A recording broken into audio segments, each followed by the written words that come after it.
Okay, this was S&B's 2 3/4 inch triple O buck, 3 pellet, 25 yards. 2 struck low and 1 went high. We'll reshoot the same ammo, same distance, and see if this was a flyer or if this is consistent with how the gun's gonna pack. What is that, about a 1 foot pattern maybe? Yeah, this is a Sharpie, so it's probably maybe a little bit more, maybe 16 inch. Okay, so here's our second shot with the S&B, the 2 3/4 triple O buck. We have 1, 2, 3 impacts, and that's the size of my hand, so it's probably a little more than 6 inches right there. I think what we'll do is we'll shoot one more just to see which one's the anomaly, if it's going to be the smaller grouping or if it's going to be that bigger grouping.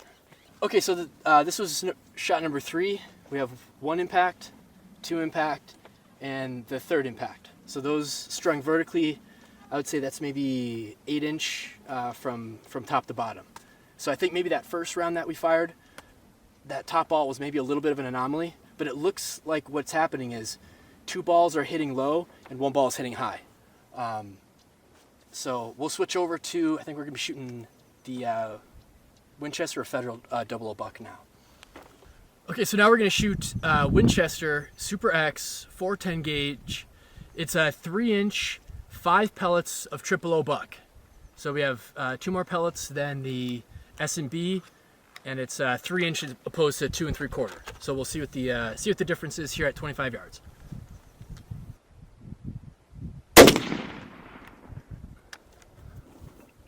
Okay, so this was the Super X. We're not entirely sure with what happened here.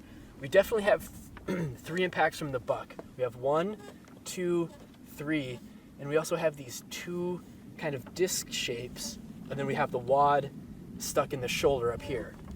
So I'm not sure if it's just how the pellet or how that buckshot ball went through the paper that made these kind of disc shapes, or if that round compressed. But we definitely have 3 round impacts here, here, and here, which are all high right on the target, with the aim point being in the center.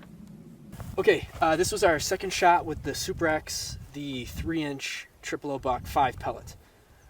Once again, we got an odd shape.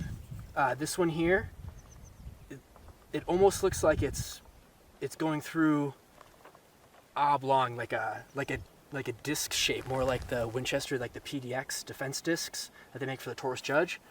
But anyways, we have 1 impact, 2, 3, 4, and 5 is right here, and then we have the impact of the wad here.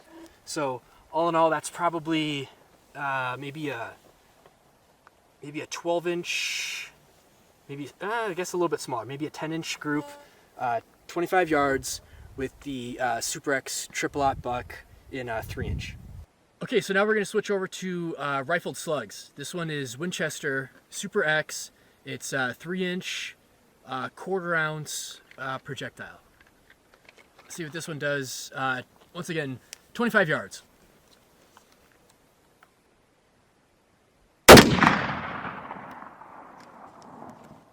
Well, that was significantly more power behind it than anything else we've shot. The S&B in 2.5 shot real light, real quiet. The 3 inch Super X buckshot was more recoil, loud, and also louder. And then the slug was significantly louder than the last 2 we shot. Okay, so that was the Super X 3 inch 1/4 ounce deer slug. Went high left. I was doing a high center chest aim, so length of a Sharpie, that's probably about 6 inches, 6 inches left, and then about probably 3 inches high. So we'll mark it and shoot a couple more. Okay, so those are our last 2 Super X 1/4 ounce slugs out of 3 inch. We have 1 impact here, 1 impact there, and then the impacts for the wad.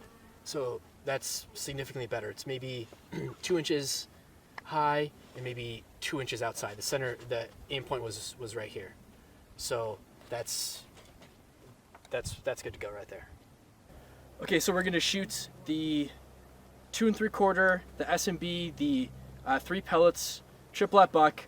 This is now 15 yards we're going to try and shoot 2 from offhand as quick as we can to see the speed of the reload and also the grouping a little bit closer.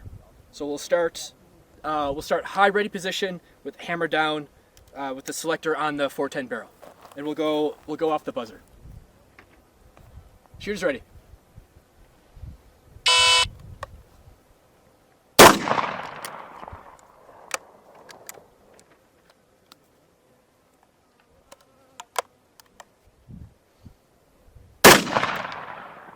Okay, so that was 2 shots of the S&B, the 2 3/4 inch 3-ball of triple O buck.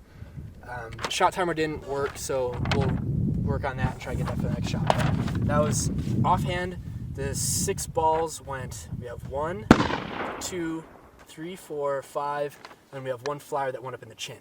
But we have 5 of the 6 basically inside of about a fist shape at the point of impact, or point of aim at 15 yards. The gun handles super well. It's very, very light. I think they advertise it, I've seen it advertised between 4 and 6 pounds. I would say it's probably more towards the 4. Even with the 20-inch barrels, when I first got the gun, I assumed that these were 16 or maybe 18-inch. But since it's a shotgun, they have to be over 18 and a half, so I guess they went with 20. So the rifle barrel and the shotgun barrel are both 20-inch, but as the gun comes up to you, it points really, really well.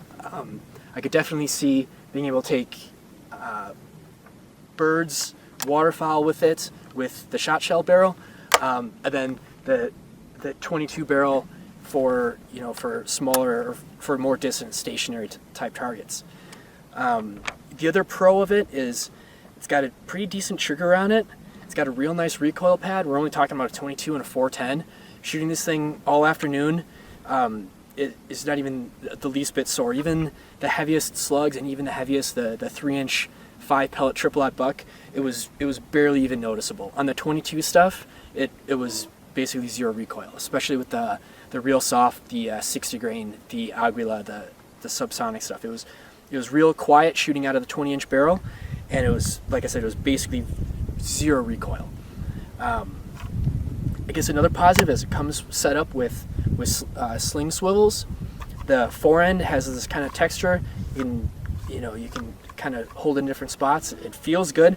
The gun feels super sturdy. The way it locks up, the way the hammer falls, everything seems very, very sturdy in terms of the metalwork. I guess that kind of leads to one of the cons.